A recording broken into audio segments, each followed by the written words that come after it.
Today, it's an Avalanche that goes up. We're taking a stock Chevy Avalanche and raising it up for a better stance and a much better look.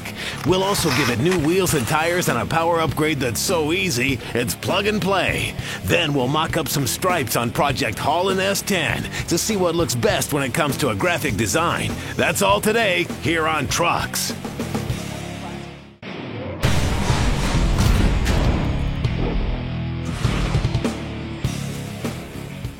Hey, welcome to Trucks. Well, today we get to mess around with one of the best-selling SUVs ever put into production. Check out this brand new 2007 Chevy Avalanche. Now, the Avalanche debuted in 2001, kind of to mixed reviews, mostly due to the disproportionate amount of plastic cladding on the sides. Nonetheless, sales were huge, and the Avalanche has sold almost 500,000 units since it came onto the scene.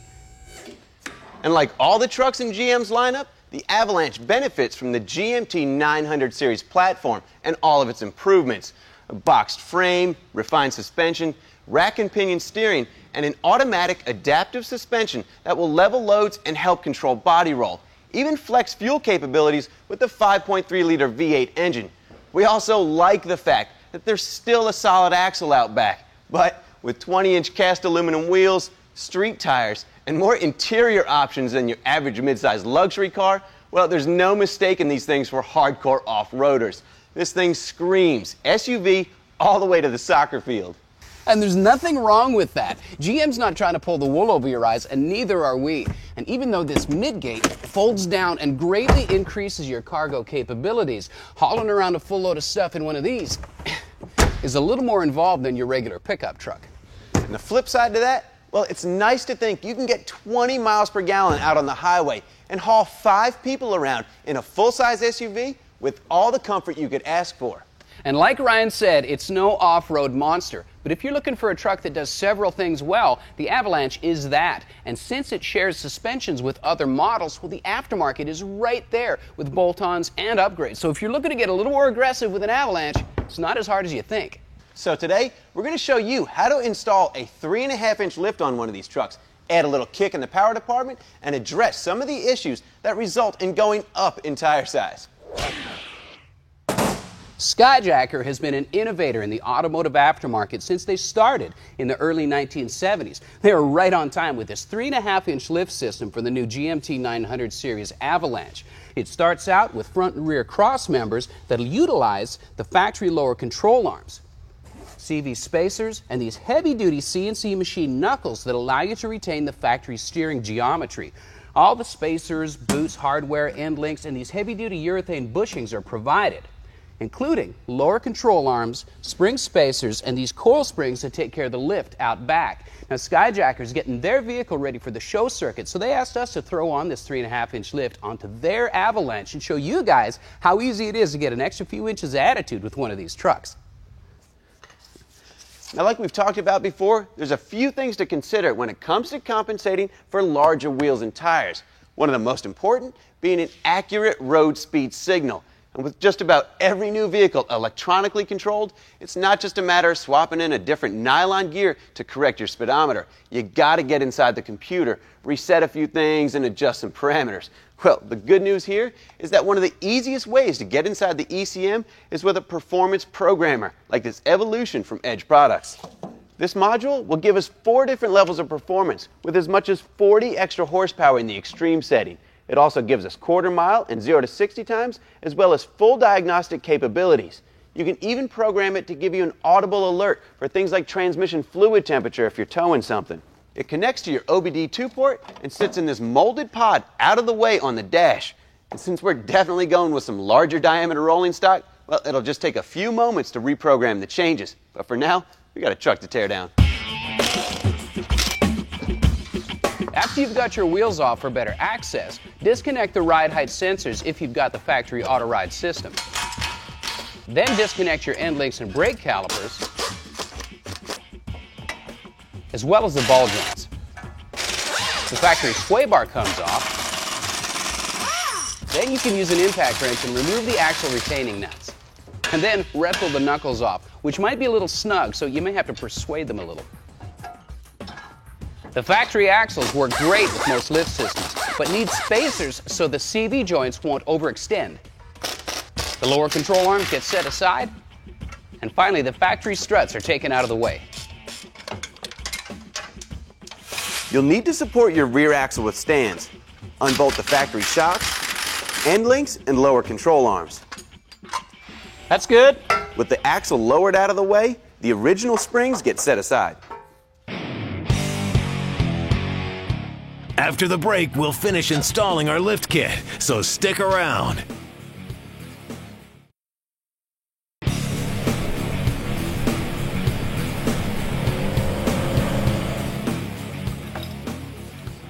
Hey, welcome back to Trucks. Now, if you're just joining us, we're about to change the look of this 2007 Chevy Avalanche with Skyjacker's 3.5-inch lift system. Now, you can do this job in your driveway with basic hand tools and some jack stands, but you definitely want to plan on a trip to the alignment shop to get this job done right. Now, before the break, you guys saw us tear apart the suspension on this truck, including the sway bar, lower control arms, rear crossmember, and CV axles. Now, one of the nice things about this lift system is that it requires no cutting or drilling. However, you will have to create some clearance on your differential.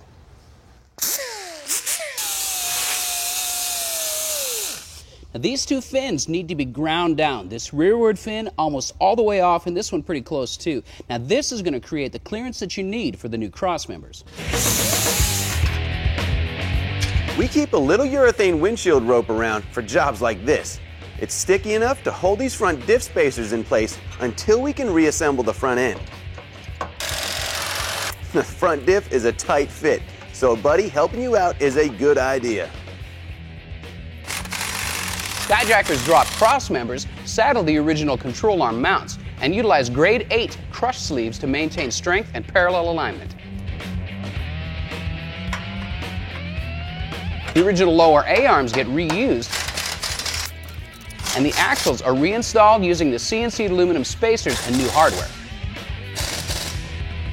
Now, the Avalanche we're working on came stock with the AutoRide system, but in case your vehicle has a standard front strut configuration, well, Skyjacker's got you covered there as well by offering these replacement strut bodies with the re-indexed spring seat to get the 3.5 inches of lift. Now, you're going to have to rebuild this assembly utilizing your stock spring and hat, but for us, it's just a simple matter of installing these spacers, locking them in, and reinstalling the whole assembly.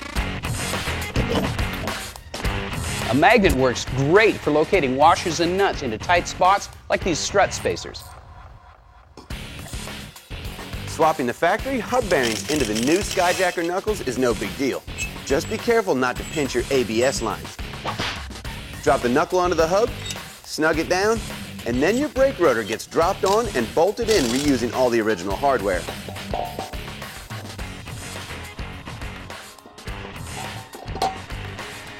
The extended knuckles utilize the same geometry as the originals, and by design compensate for any bump steer issues.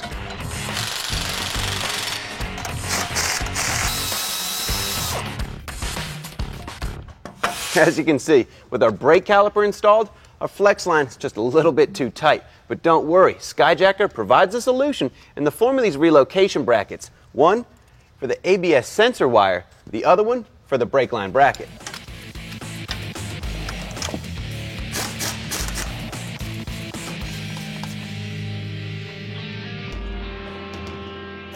The rear system is pretty simple and starts with the urethane bushings getting installed into the new lower trailing arms, which are then bolted into the truck.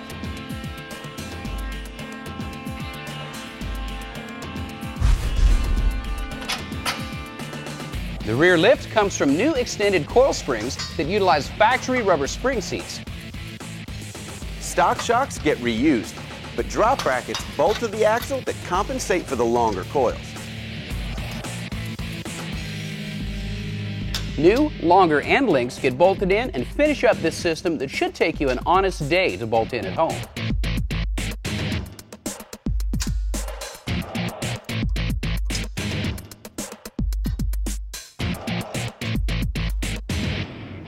Up next, we'll pick up more power without even cracking open the hood. And then later, with some TV magic, blue tape becomes black paint to help us decide the final look for Holland S10.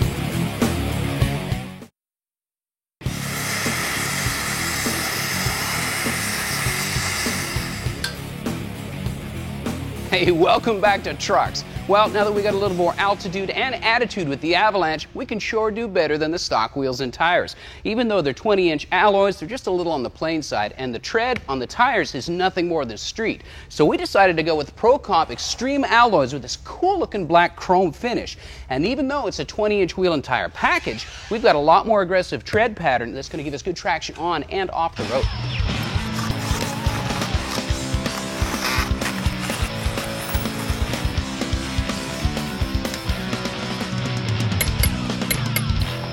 Now, you still need to recalibrate your speedometer for the larger tires, but instead of a trip to the dealership to have your truck reprogrammed, you've got an opportunity here to spend a few minutes installing a programmer that'll take performance a step further.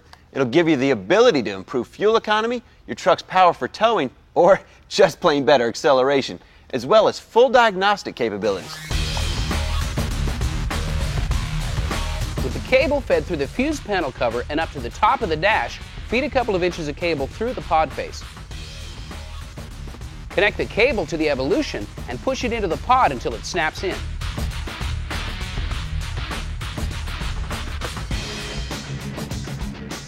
Next, turn the ignition key on, then plug the cable into the OBD2 port. Once you press the menu button, the Evolution will map your stock PCM, storing the parameters in case you ever need to reset it to its original settings for dealer service or emissions testing. This will take a couple of minutes. Once calibration is complete, press the menu button and select Power Programming and choose the setting that suits your needs. For now, we're going with the Extreme Power setting, of course. From here, we can reset the wheel size by going into the Custom Options menu, as well as gear ratio and speed limiter settings. But since we haven't changed anything else, we'll just reprogram the tire size. Well, that was simple enough. Now, anytime Edge has an update, all you got to do is hook the Edge up to your computer, download the files from the internet, reprogram your truck's PCM, you're ready to go.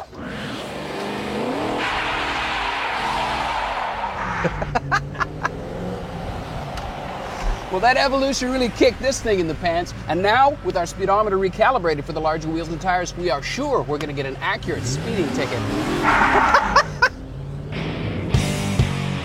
When we come back, we're laying out graphics on our drag truck, Holland S10. Stay tuned.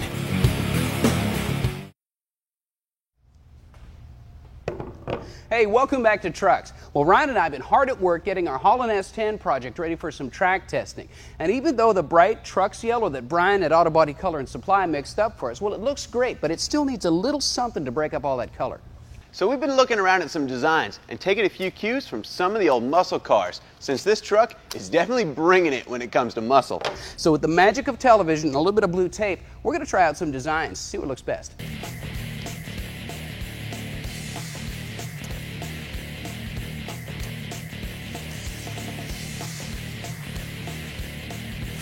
Kind of a classic GT rocker stripe, isn't it? That's what it's saying, except we need GT 355 instead. Yeah.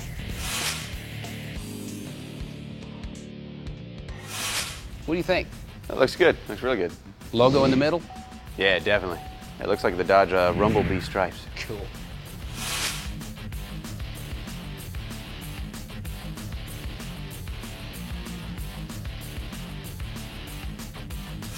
Boss Mustang.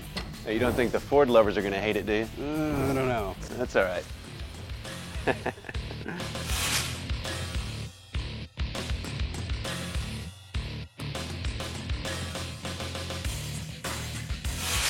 Man, lifted right off the old Baldwin Motion Camaro. What do you think? I think it looks right at home on this pickup truck. Yep. It's a Chevy on a Chevy.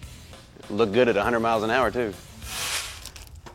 When you're designing stripes or graphics, it really helps to lay it out, stand back, and take a look at it. And this blue painter's tape is low tack, it's not going to hurt your paint, and it's cheap.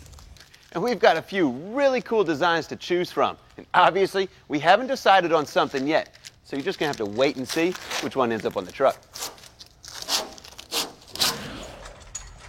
If you pay attention to the tools we use at the truck shop, well, then you've seen us use this line of Champ accessories, like this rolling bed dolly that can hold up to 1,000 pounds, this adjustable PDR work light, this overhead creeper that's perfect for working up under the hood of a lifted up truck. We've got folding heavy-duty catwalks, even adjustable door dollies. Well, everything here comes from Autobody Tool Mart, who's been around since 1981 and offers a full line of Autobody tools and equipment. The Champ line of stands is very well made, and like everything Autobody Tool Mart sells, it comes with a full warranty and guarantee. The Champ line of stands starts at about $180.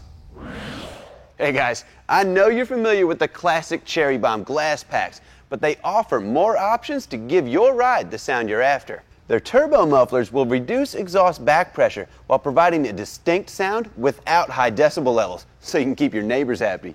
But for those of you that don't mind disturbing the peace a little, Cherry Bomb's Extreme Muffler with its wing plate and straight-through design will get the job done with an aggressive roar. Cherry Bomb's turbo mufflers are about $30 each. Their Extremes run you about $65. Now, you've probably seen a lot of ram air hoods on the market that just let air into your engine compartment to blow around. Well, Suncoast has a new line of hoods that actually forces air into your truck's intake system. The design of their hoods actually interfaces directly with your stock airbox to maintain the ram air pressure into the intake. And most of their hoods can also interface with aftermarket cold air intakes to force in even more air. Now, these are well-built hoods that they say are ready to scuff and shoot right out of the box. Suncoast line of Ram Air truck hoods start at about $750. Well, you guys that paint know how important it is to have the proper CFM and air pressure at the inlet of your gun, especially if you're using HVLP and LVLP equipment. Well, one of the issues with one of these style regulators is that, well, they can be restrictive and rob you of CFM, and they add literally about 3 inches to the gun body. Well, here's something that's going to cost you less than $15, and it's really going to help you out. Now, this is nothing more than a brass T-fitting with 1/4-inch pipe thread that you can get at any auto parts store. And it's hooked to a Milton gauge. It's a nice quality gauge, but still not very expensive. And obviously, there's no restriction here, so it's not going to interrupt your airflow or rob your CFM, and it's going to be accurate. With your gauge screwed onto the gun inlet, connect your air supply, pull your trigger fully, and adjust at the wall regulator to get the recommended air pressure at the gun inlet. Once you've got your pressure set, disconnect everything and remove your homemade gauge.